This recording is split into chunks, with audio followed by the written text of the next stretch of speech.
Morning.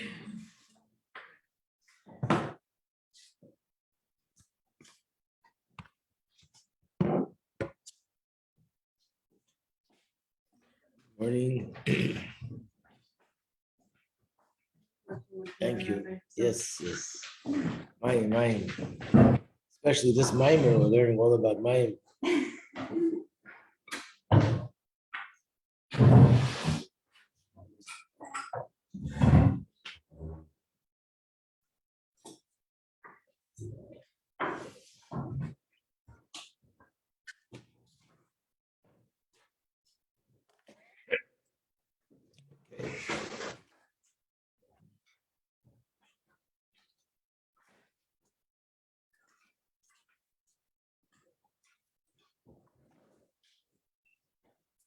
So we're continuing. We should be concluding today the mimer, which is finally explaining all the details about how we wash our hands in the morning, before meal.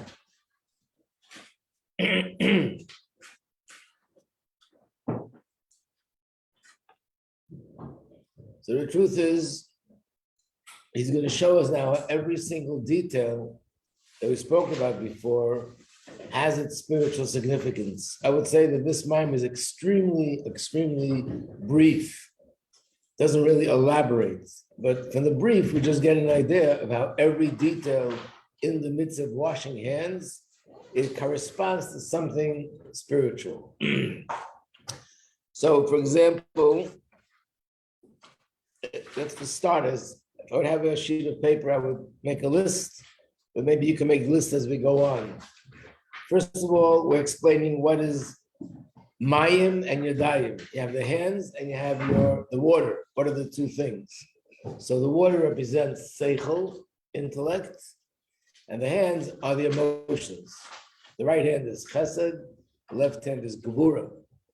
And this process of pouring water over the hand means that the intellect should be influencing and inspiring and guiding the emotion.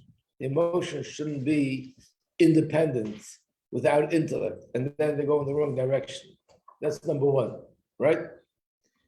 The second thing is, when we wash our hands, we take the two hands, the right hand, the left hand, after we wash it, and we wipe one hand with the other. What is that? That is indicating that midos, emotion, in Kedusha, should be beskalos. They should include one another. In Klippa, the midos are different, and as a result of their differences, they're separate. There's division one from the other. They're divided. This is chesed, and I don't mix with gevura. This is gevura, and I don't mix with chesed. But in Kedusha, you bring them together. That's what's hinted in the fact that you wipe one hand with the other. And I mentioned that it says Nayom Yom, actually, not that long ago, that the Rebbe Rashab used to leave a little bit of water in his left hand, and with that water, he would wipe both hands together. Then there's a third thing. So this is number two. Number three, if somebody's writing, make a note of this and then later give it to me. I want to rewrite it, then it'll be a good way of remembering everything in the mimer. Number three is, let's talk about the text of the bracha. Why do we say al natilas yadayim? And he said that natila has three interpretations, and all three of them don't seem to be so important. One is natila means to take. Two, natila means to lift. And three, natila means, or the word natla is the name of the vessel that you use to wash with. They're all three things are there, but why are they all so important? The most important thing is that you're washing your hands. So it should be rechitza, means to wash, or shtifa means to rinse. We don't even mention the washing and the rinsing. Why do we say, why these three words? So now we understand it this way. Being that he explained that we wash our hands, there's two ways of washing. One is in the morning after getting up, and one is for food. The difference is when we get up in the morning, it's a transition from darkness to light, from klipa to kedusha. from impure to pure. So we're taking away from where it was before in a place of darkness, and there's a transition to a place of light. And that's the definition of the word netila, to take away, meaning to go away from the previous place, which was an impure place, and go into a place of Kedusha. The second interpretation, to lift, is there's another way of washing your hand. It's not about leaving Klippa to Kedusha, but in Kedusha itself, progressing and advancing from one level to a higher level. And that's why it has another meaning, to lift, to make the emotional attributes more and more refined. You can use an example, what we learned this morning in Hayom Yom. What does it say? The Moshe Rabbeinu, he was actually given the Torah. And he was being very generous, and he shared the Torah with all of the Yidden. The Alter Rebbe was given this gift of the holy words that the Maggid said to him. And the Alter Rebbe was very generous, and he shared it with everyone else. This is not a question of having good character traits or not. This means in good character traits itself, this is something more refined, that you have such a gift, such a spiritual gift, and yet you're not satisfied with having it yourself. You want to share it with everybody else. So these are levels within Kedusha itself. There's a story with the Frierdiker Rebbe writes how it's an example of something which is Kedusha, but in Kedusha itself, there's sort of good and there's better. The story is with a Rebbe whose name is Reb Nachum of Chernobyl. And in those days, why am I saying in those days? In older days, the custom was that Chassidim, when they went into the Rebbe for bracha, would also give the Rebbe money, either for tzedakah or to be used for his personal expenses. And for the Chassid, that was a schus, that he gave the Rebbe money to use for his personal expenses. And the Rebbetzin always knew that, when this Chassid comes, because he was a wealthy Chassid. No, I'm mixing up two stories. Am I?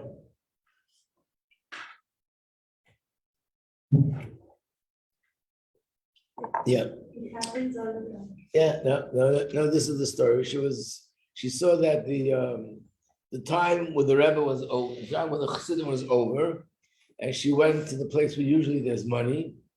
There was hardly anything there. She was shocked. She knew that this Chassid, when he comes, usually there's a lot of amount of money. It's enough money for them to live for a long time. So she asked her husband, what happened? He didn't give any money this time. So he said, no, what happened was like this. That, I'm not sure which came first, but this chassid came and brought 300 ruble, which in those days was a big amount of money. And another chassid came in. Chassidim would come to the Rebbe for bracha. He needed a bracha to be able to marry off his daughter. Apparently, she was already a kala. They had to make the wedding, but he had no money to make the wedding. And the Rebbe asked him, how much do you need? So he said 300 ruble. As soon as he said 300 ruble, the first thought that came to his mind, I have the 300 ruble that this person just gave me. But then another thought came to his mind. Is that better? Or maybe it's better to take 300 ruble and distribute it to 300 poor people, or give it 10 ruble to 30 people, or 30 ruble to 10 people. Why give all 300 to one person? So he finally thought about it back and forth. And then he said to himself, the first thought that came to my mind was to give 300 to this person. Later, the other thoughts started to come. Isn't there a better way of doing it? 300 or 30 or 10. So he said to himself, so the first thought that came to my mind, I know that's for my Nefesh Elokis.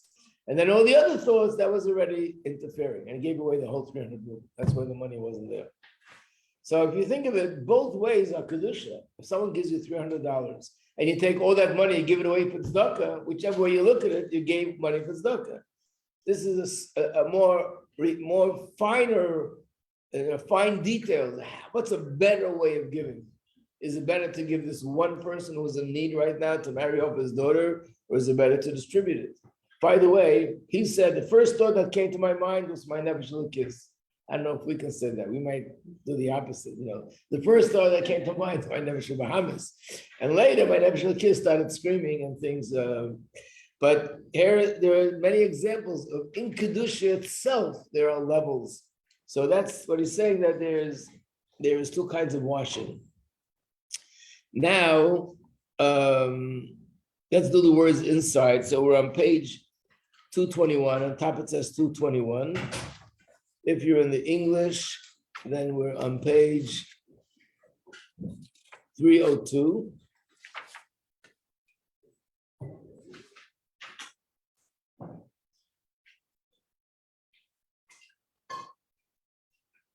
Okay, so now we understand what it's all about, that Netilas Yadayim is the bracha, not to wash, because the issue is not about washing or rinsing.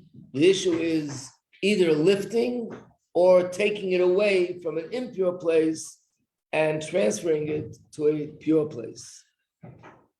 Then another thing, we'll start with the line that says, Netilas Yadayim L'Suda. Oh, we just did this. Pirusha, it means Laharim, to raise, to lift the midas. In fact, that's what it means when it says lift your hands to holiness. Lift your hands mean lift the midas to a holy place. Now the next paragraph. So in the Hebrew it begins with the words hamayim, the water with which you wash the hands. And in English, it's again the last page, 30. I told you 305. No, I meant 30 what? 302. The last paragraph in the bottom where it says in both instances, the water must be according. Hamayim the water with which we wash our hands has to be kosher according to Torah. Remember we said there's a long list of halachas, what could make the water not qualified to use. If it's not clean, if work was done, imagine someone who washed dishes with the water, and then wants to use it to wash their hands. I mean, today it's hard to imagine because we have a faucet. But remember, years ago, people had to go to the well to bring water to the house, and they were very calculated how much they would just use the water. So you might think, I use the water to wash something, to rinse something. I put a spoon in just to rinse it. Now can I use the water for washing? No. Once I use it for something, I can't use it for washing. And there are other halachas. The other halach is that it has to be in a vessel, and the vessel has to be complete. It can't be broken or chipped. And the vessel that I'm using has to have a container in it. It can't be a flat vessel. It has to have a teich inside. And you have to pour it with strength of a person. A person has to pour it. It can't be just dipping your hands in the water or the water is flowing by itself. It has to be a person that's pouring the water on your hands. What does this mean spiritually? Haseichel hametayr u'mailas amidus, the intellect, which is going to purify or elevate the midas, tzarchli is seichel eliki shal shleimus hameichin, has to be godly seichel, not just ordinary seichel. And in other words, of course, intellect in general should control emotion, but intellect that's not connected to Torah and to Hashem won't do it either. And we see that there are people who are intellectual people, and yet they can do things that are barbaric, even though they're intellectual. They have degrees, and they went to college, and this one's a doctor, and this one's a scientist. And unfortunately, we saw this very much in Germany, where these were supposedly people that were upper class, sophisticated, educated. They prided themselves that they're enlightened. And these enlightened people did the most barbaric things that were ever done in the world. Because seichel itself doesn't help the midas. It has to be seichel, that's godly seichel.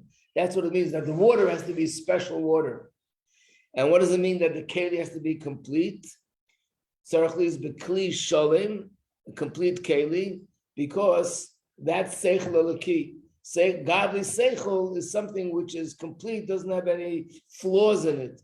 Personal seichel that's not godly will always go in a direction to make me feel better and to be selfish and do what's good for me.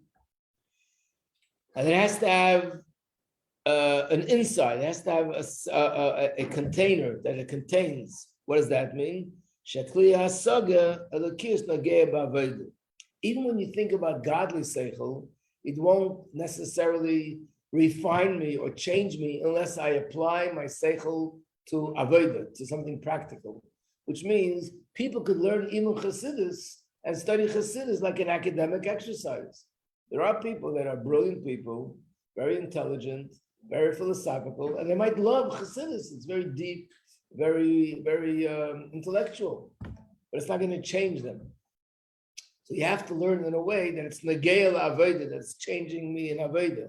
That's what it means, that what I'm going to use has to have an inside, has to have, it means that it's going to affect me. I'm going, just like with water, I guess, if it has the inside, you drink it, you can, something you can drink, and it'll affect you. So this is the same thing.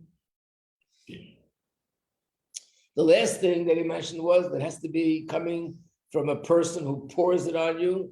So he says, Absha rechitza, even though washing the hands, hein beifin atara, whether you're washing the hands to make the transition from impure to pure, hein beifin hala, or you're washing your hands. The other scenario where you are lifting it in kedusha itself, it has to be b'koyach gavra. What does that mean? Kleima b'teikiv shel hasogya lekis. It has to be with force. I guess if it's just flowing and you put your hands under the water, that's not enough. It has to be someone is pouring it on you, and then the water has a certain force to it. This means with the force of the godly seichel, but nevertheless, the term that's used is it has to be a person of bar das. We know that the three parts to the brain, chokhmah, bina, and das. And the difference is das is the part of the brain that has force to it. So for example, I once saw a mimer that he writes 10 different functions of das. There are 10 different things that the brain, the part of the brain that's called das, does, different than chokhmah and bina. So amongst the 10 different things, one of them is das hamachriya, which means das helps a person make a decision. Probably heard there are such people on the planet that are intelligent, but they can't have a hard time making a decision. I see my point in doing this. I see the point in doing that. Very often, this is the schus people have when they go shopping. I see the point in buying this. They see the point in buying that. But I can't make up my mind. When I look here, this looks like this is better. I look there, it looks like that's better. How do you ever make a decision? It says the part, this not being able to make a decision means that the part of the brain which is called das is weak. You need a das vitamin. What's das? That's the part of the brain that helps me decide one way or the other. And the way it helps me decide is you feel more power, more strength, more weight in this way of thinking than the other way of thinking. Das is not about, when you have to make a decision, not one is right and wrong. They're both right. There's pros and cons in this, and there's pros and cons in that. But obviously, those people have an easy time making a decision, which means in their mind, they feel more strength to one way than the other way, and they don't have a lot of thinking. It just makes more sense to them. It's just something which we feel this is the right thing. The truth is we all experience something like it, but in things that are obvious. For example, if you ask somebody a question, or if I'll ask you a question, do you believe that it's immoral to steal other people's money? Yes, of course. Could you explain to me why? Imagine someone is arguing with you and says, I don't see why it's wrong. In fact, I think it's much better to steal other people's money. Like this, I have to work very hard to earn my own money. Like this, you work hard and then I take the money. What's the problem? How would you explain why is it immoral? Quiet. Do you all agree that it's immoral? Yes. No. So how would you explain it? Because it's ours. What? Because it's not ours. So?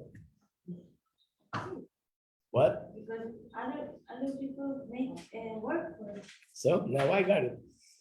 Bye-bye. Well, it's very not going to be able to explain it to them because they're not going according to your code of ethics. And you right or wrong what you tell them. So the truth is, you don't explain it, you can't explain it to them. You can't even explain it to yourself, but it's just clear in your mind. You feel a certain, this is immoral. It just, you know it in your head. That's the das.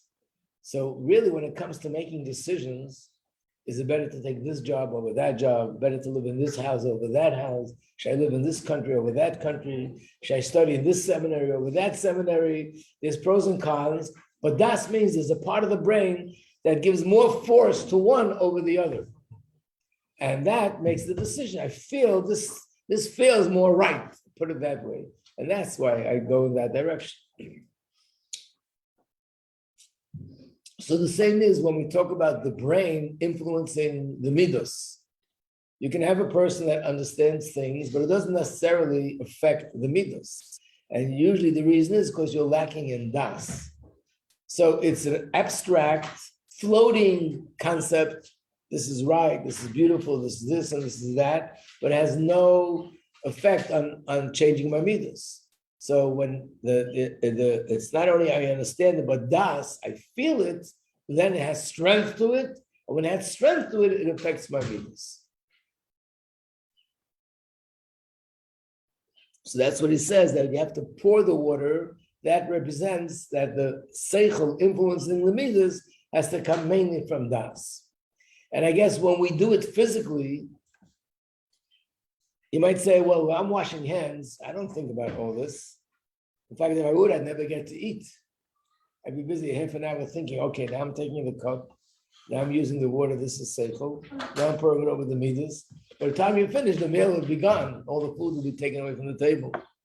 So the truth is that even if I don't understand all this, but spiritually, this is what's happening in my neshama internally when I follow the Torah and I wash my hands. Like we said today in Tanya, even if you don't have kavanah, you just do the act, things are happening spiritually. So what is happening is that my seichel is influencing my midas. And of course, those people that are on a higher level, they're actually conscious of it and they feel it and they see the difference. But in a certain spiritual way, it's happening to every person.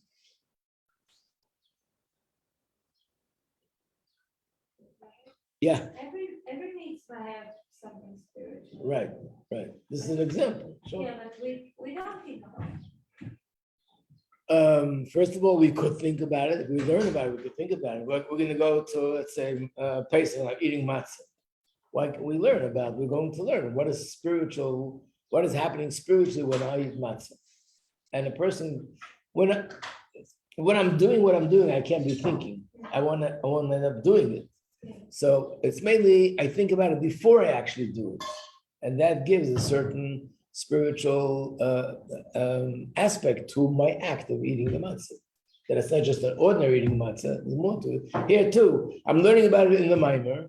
There's no way that it has no effect when I'm going to actually wash my hands or in the morning. But is it possible when I go to wash my hands in the morning or before a meal, at least in a certain general way, I think about, oh, we learned in the mimer, this is water, this is midos. Yes, it comes to the person's mind. And that itself has a certain effect on what I'm doing.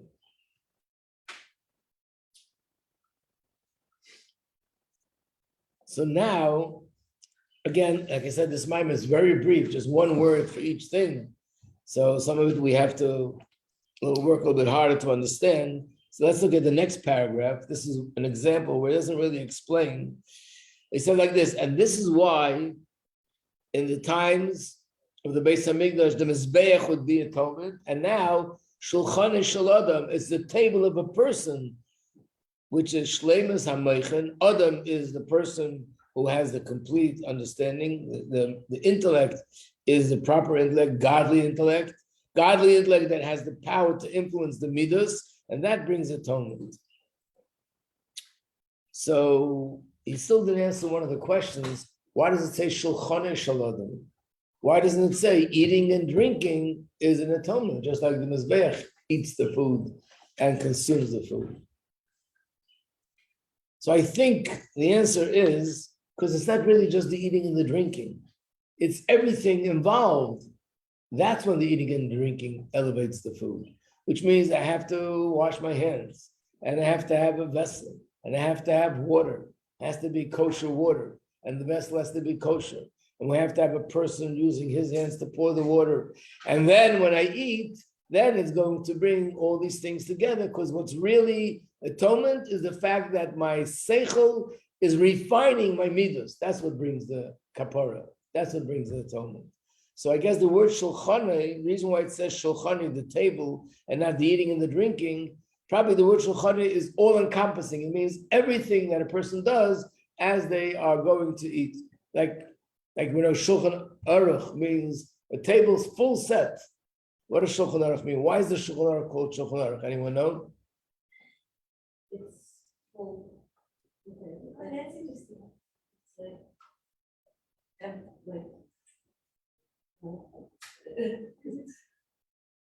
Think of the simple meaning. Shulchan Aruch. It's like full, like table with everything. I mean, Right.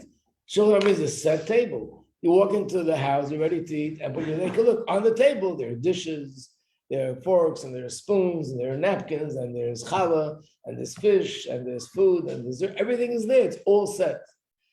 The words are actually found in Chumash, in Rashi for the first time, in Mishpatim.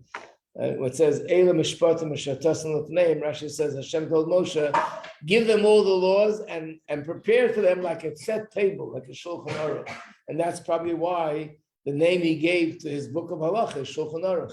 You don't have to go look in Gemara and in other places for what the halacha is. There's a set table. It's all set. So it could be in a certain way. This is what it also means that when you go to eat, it's not just the eating and the drinking, but it's everything together.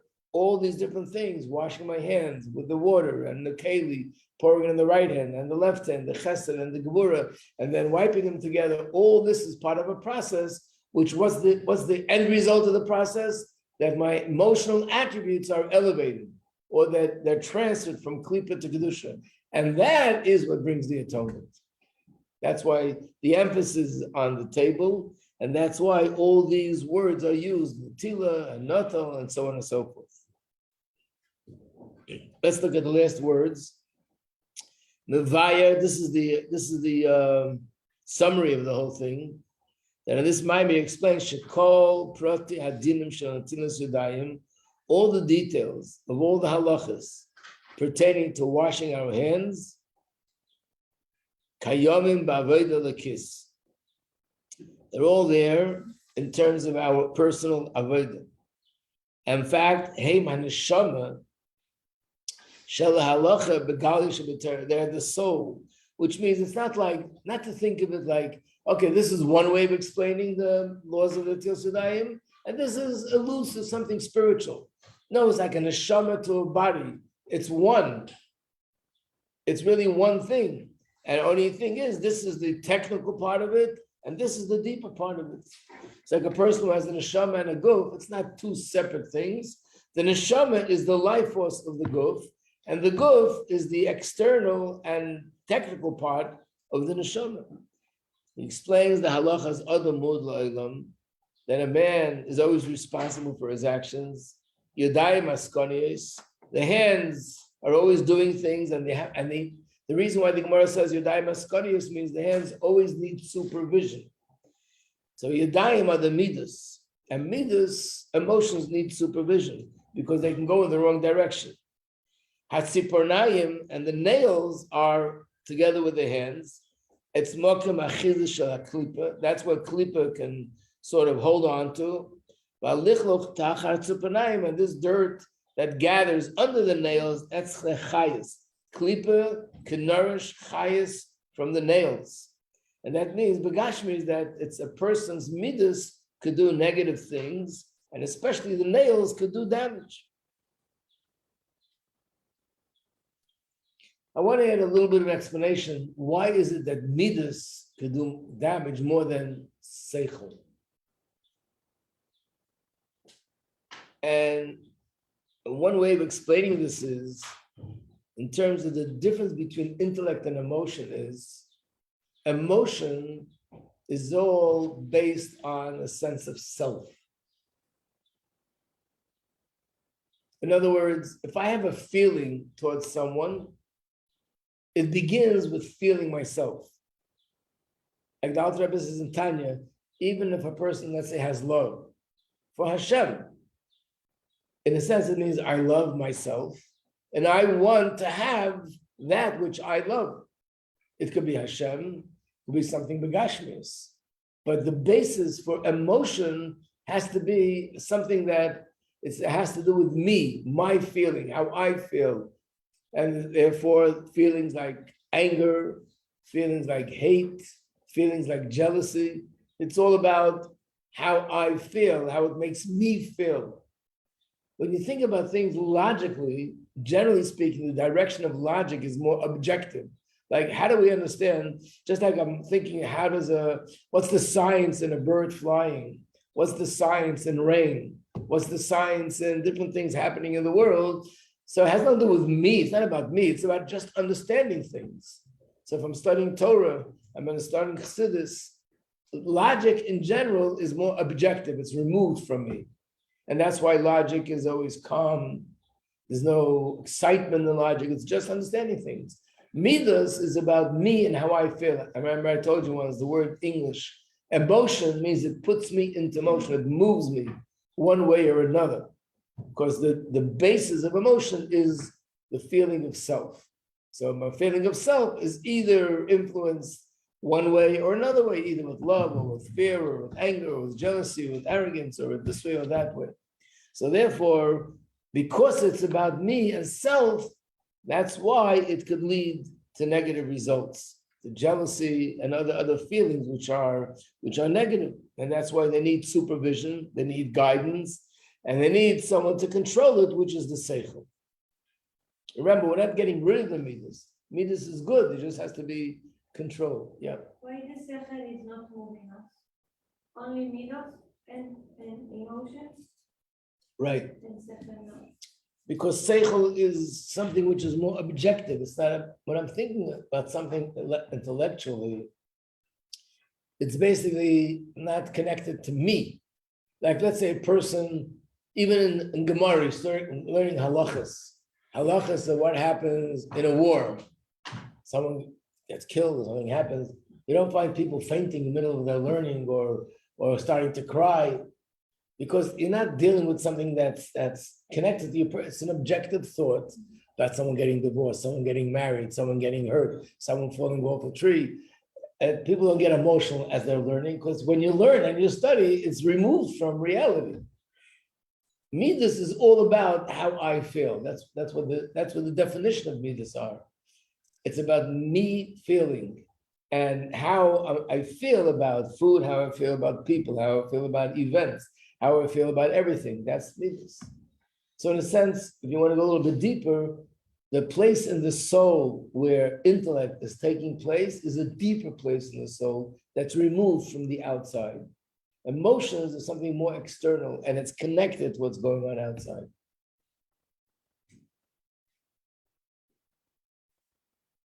So what does it mean to us? What does it mean to us? Yeah. To us, it means to understand that midas are things that need constant supervision and guidance. And before we react emotionally, we should always be thinking, using our seichel, and especially seichel of Torah, to say to myself, is this the right thing or is this the wrong thing? And even things that look right, like we don't consider, sometimes the person's upset about something spiritual.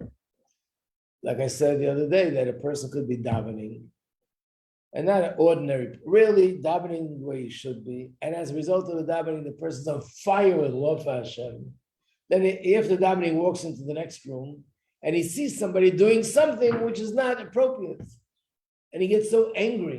Why is he so angry? Because he feels such love for Hashem. How could you do this? He gets angry, he embarrasses him, he insults him. That's wrong. How did it happen? Because midas need reins like a horse. You have to hold on to it and make sure it goes in the right direction. So I guess we always need to, before we react emotionally, or if we do act emotionally, we need to stop and think without seichel and to make a judgment. Is this right or is this wrong? Is this consistent with Torah and Hashem or not? I think that's the main thing that the Maimon teaches us. And if a person finds that their midas are very intense and he's flying off the handle, and you just get away from it, come back to it a little bit later and think about it, with seichel, because sometimes the midas are so strong that you can't even think with seichel. It's impossible. The midas are so overpowering that you can't even think. So if that's the case, get away. Just let go of this whole subject. Get busy with something else. Go back to it later when you're a little bit more calm. And when you're more calm, you think about it. Seichel. With seichel, you could definitely soften the midas, control the midas, and make sure they're going the right way.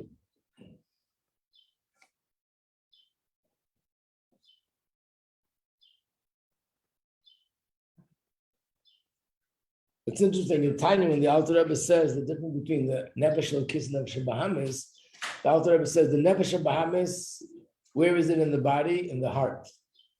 The Nefesh Elokis is in the brain and in the heart. The Alter Rebbe doesn't say it's only in the brain. It is also in the heart, because we do need emotion. In fact, godliness is fire. We're on fire with love for Hashem. We're excited, we're enthusiastic, we're inspired. But the inspiration has to and must be guided by seichel.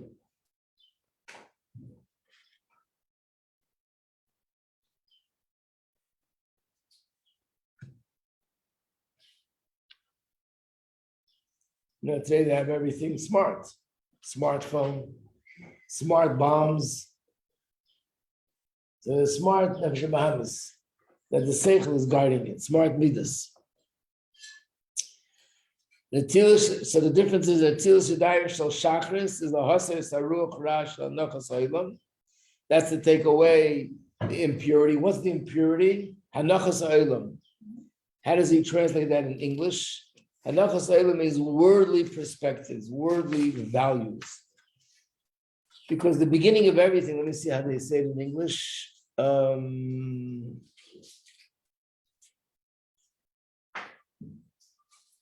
Worldly suppositions.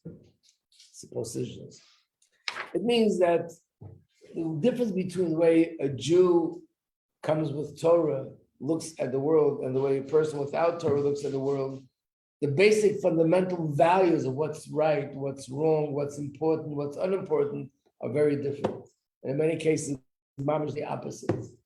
So this is what the main thing that you want to wash away, that we should have the right, we should be in a pure place, the way I perceive the world, what's true pleasure, what's true excitement, what's true benefit.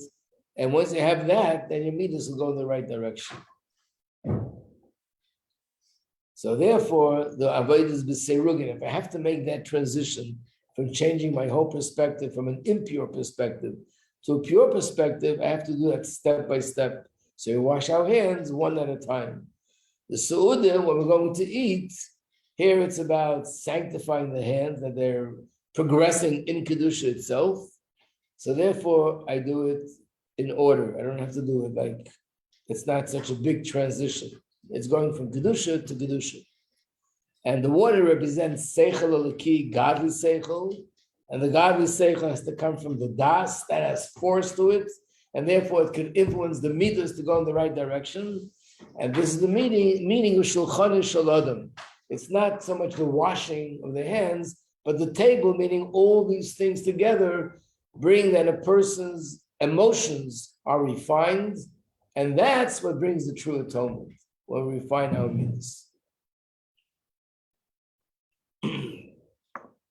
Is it clear a little bit, practically speaking, what it means? First of all, this mimer should give us a very beautiful perspective on other mitzvahs, how every detail of the mitzvah. And by the way, this answers a lot of the questions. There are people that will tell you, they're sincere people, but without Chassidus, they can be very common. And someone will say, I understand the mitzvah. Mezuzah makes a lot of sense. I want to put up a mezuzah on my door, and this mezuzah is like a sign saying, this is a Jewish home. We believe in Hashem. We believe in Torah. That I understand. But could you tell me why does it have to be on parchment? Why does it have to be written by a scribe? Why can't I print it? Why can't I find someone who does beautiful calligraphy and they'll do it? And why does it have to, if it's to proclaim that this is Hashem's home, why is it wrapped up? And why can't I make a big sign on the door? That's even better. take Shema Yisrael and put it on the door. That is, open it. Or have a better idea. Let it hang down with the string. Every time I walk in, I bump into it. So I'll always remember there's a mezuzah here. And if yes, why is it on the right side, not on the left side? Why is it on the top, not on the bottom? I once went to someone's house to put up a mezuzah. He wasn't a religious person. We had a certain interaction. I said to him, someone's like, well, I'll put up a mezuzah in your house. Okay, very good. I come to his house and I asked him to have a tape measure to measure. I says, why do you need a measure? So he said, because the mezuzah has to be on the top third, but the bottom part of the top third. And he started laughing as if I made the biggest joke on earth. And I said, what's so funny? So you're actually going to measure? Yeah. In other words, it couldn't understand that. I mean, you put up a mezuzah, we have to measure this spot. But it would be other things, like Gashmizik thing. Of course, you understand you have to measure. This has to be here, that has to be there. Otherwise, it's not going to fit. This isn't going to work. When you learn a mind like this, it gives you a little bit more of an understanding how every detail in the mitzvah corresponds to something spiritual. And that's why, if this is missing or that's missing, the whole Indian spiritually is not going to be happening. Okay. To be continued. I think tomorrow, Mir Hashem, we're probably going to start with learning Pesach al Chassidus.